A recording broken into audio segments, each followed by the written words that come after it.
अदिनिया वर्षा जोगु उजुड़ी जाइछि चाष 4 दिन में गलाणी 5 जन चाषी जीवन एने प्रतिक्रिया रखिछन्ति पूर्वतन कृषि मंत्री रणेंद्र प्रताप स्वाई। वर्तमान सुधा 70 रु 90% धान उठा जिबा कथा किंतु ताहा होई ना।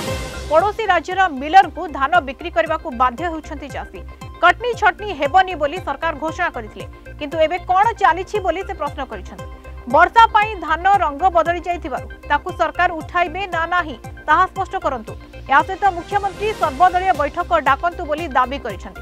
चाषी संगठन सह आलोचना करबाकू से अनुरोध करिछन्ति। दिन में 5टी मृत्यु है बर्तमान जो कथाटी आसूची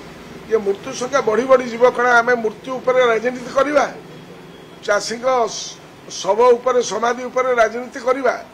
हाथ जोड़ी नवेदन करी मुख्यमंत्री तुरंत गोटे उच्चस्तरीय मीटिंग डाकतु जो थे समस्त चाषी नेता मान विभिन्न जिले जो मैंने अच्छा से डाकतु डाकिकी सहित आलोचना पर्यालोचना करूँ। खाली मंत्री मान जिलार दायित्व देदेले हम ना ताकू गोटे डेडलाइन दि जाऊ ताकू गोटे कार्यक्रम करने दि जाऊ तुम्हें सबू दलर लोक मान सहित चाषी नेता मान सहित गोटे आलोचना पर्यालोचना करिकी तार ठिकणा उपशम कर एटा मु रिक्वेस्ट करुच्ची भाव में असंवेदनशीलता चलने जहाँ केते 4 दिन में 4टी चाषी आत्महत्या कले। इस संपर्क में अधिक आलोचना करबा सीनियर करेस्पोंडेंट प्रीतिकांत नायक आम सहित जोड़ी होती। प्रीतिकांत चाष और चाषी को लेकिन राजनीति तेजिलाणी रणेंद्र प्रताप स्वाई जो प्रतिक्रिया रही बेस गुरुत्व बहन करुच्ची एवं सरकार कहते 30 तारीख सुधा रिपोर्ट आसीब प्रकृत में कौन चाषी जो क्षति होती भरण करें सरकार। मधुस्मिता आपण ये जो चाषी प्रसंग चाषी समस्या सबुठु वर्तमान राज्य रे सबुठु बड़ प्रसंग होइछि कारण ये जो अदिनिया वर्षा प्रथमे 3 दिन तापर 2 दिन अदिनिया वर्षा विशेष करके समग्र ओडिशा हेइछि किंतु उपकूल ओडिशा रे विशेष करके अधिक क्षयक्षति करिछि कारण आपण देखिबे एथर फसल भल हेतिला धान धान अमल मध्य भल हेइथिला किंतु वर्षा अदिनिया वर्षा सबकिछि उजाड़ी देइछि आ जोथि पई आपण देखिबे गला किछि दिन भितरे 5टी चाषी डेथ अभियोग आसिलानी आ ये गोटे उद्वेगर विषय कारण गोटे पटे चाषी जते बेले बिलु को जाउची अर्थात ता जमी को जाउची सेठी देखुची पानी रे पड़ी कि गजा होउची तार सुनार फसल सेते बेले से सह्य करि पारुनी जो कथा को आज विरोधी दलर जदि आपण देखिबे विधायक बिजू जनता दलर विधायक रणेंद्र प्रताप स्वाई से गोटे कथा कहिसेंती जे राज्य सरकार ये घटना को अत्यंत गुरुतर सहित नियंतु आ चाषी कूल को आश्वस्त करंतु। अन्य पटरे जदि आपण देखिबे आज मुख्यमंत्री अध्यक्षतार एक गुरुत्वपूर्ण बैठक बसीथिला सबु जो रिलेटेड डिपार्टमेंट रही कृषि ठू आरंभ करिकी कोऑपरेशन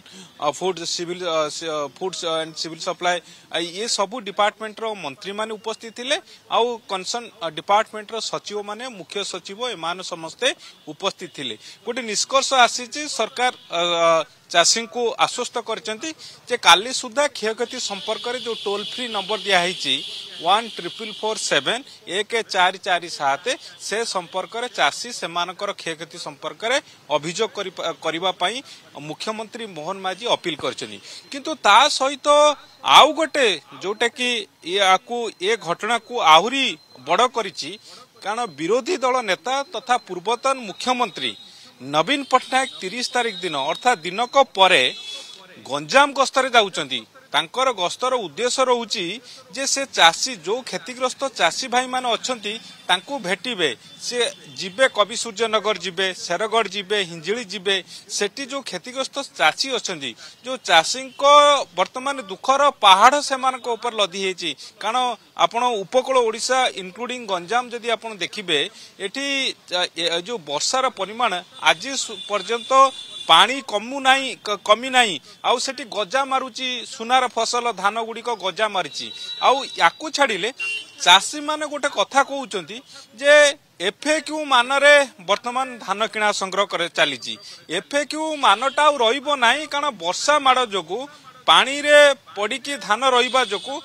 धानर कलरटा चेंज हो जाउची धानर कलर चेंज हला परे ये एफएक्यू मानटा ये बजाय रखिबो नाही तेणु सरकार ए बाबद रे किछि पदक्षेप नेबे कि ये प्रश्न राज्यर हजार हजार चाषी सरकार को रोची किंतु सरकार ए बाबद रे कोनोसी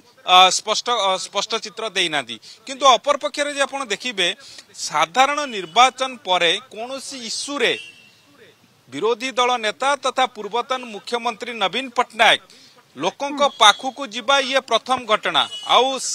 30 तारिख दिन से जाउचंती आउ चाषी मान को भेटिबे सारा राज्यर चाषी वर्तमान हाहाकार आउ जोथि पई पूर्वतन कृषि मंत्री रणेंद्र प्रताप स्वाई कहते कि सर्वदलीय बैठक डाकंतु जिला वारी जो चाषी नेता माने अछंती सेमानक सहित आलोचना करंतु और चाषी कूल को आश्वस्त करंतु कारण ये जो जीवन जाउची सेमान जेते बेले जाउचंती निज जमी को देखुचंती सुनार फसल उजड़ी जाइची कारण एथर भल फसल हेतिला एथर धान विशेष करके जदि आपण देखिबे धान सारा राज्य रे भल हेतिला आउ एबे अमल समय समस्ते खुशी थिले 3100 टंका रे बिकिबो बोली आपण छाडंतु 3100 टंका कोन